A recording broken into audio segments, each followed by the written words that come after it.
இது தெரிந்துதான் அந்த பத்மாசுரனுக்கு வரமுறைக்கு போக வேண்டாம் என்று தெரிவித்தேன். என் வார்த்தை கேட்கவில்லை. சென்றீர்கள். அவன் என்ன செய்தான்? உங்களையே உங்கள் தரப்பே கை வைக்க வந்தான்.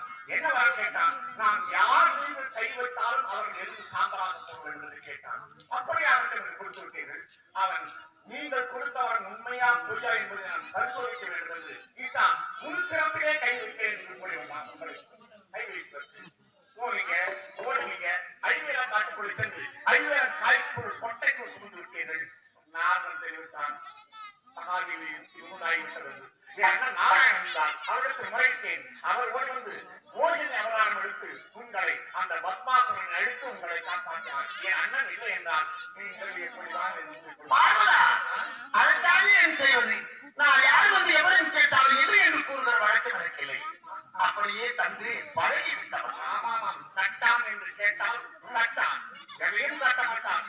அப்படியே கொடுக்கனாலும் அவன் கேட்டான் சொல்லிட்டு சொல்லுவான். அதுதான் நியாயம்தான். சரி, நல்லது. அதனால் இப்பொழுது அங்கே சென்று போக வேண்டாம். அதுதான் வேண்டாம்.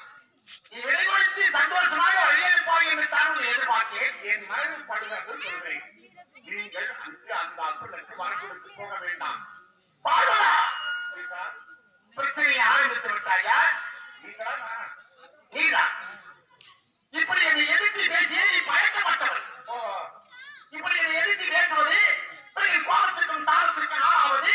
அதன் பிறகு இரவாகத்திற்கு எங்கேயாவது தனிமையை சென்று காஞ்சியை காமாட்சி, காஞ்சியை விட்டாளாக்கி, மதுரையை மீனாட்சி, பல இடங்களில் பல நாமதேயங்களில் நீ தனிமையை வாழ்ந்து வாழ்ந்து பழக்கப்பட்டவன்.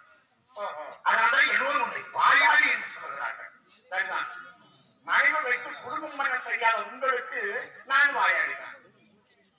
கொண்டாட்டியை யார் வருஷம் வச்சு ஒரு நாள் குடும்பம் பண்ணலையோ அவன் 2வது மனைவி கைப்பட்ட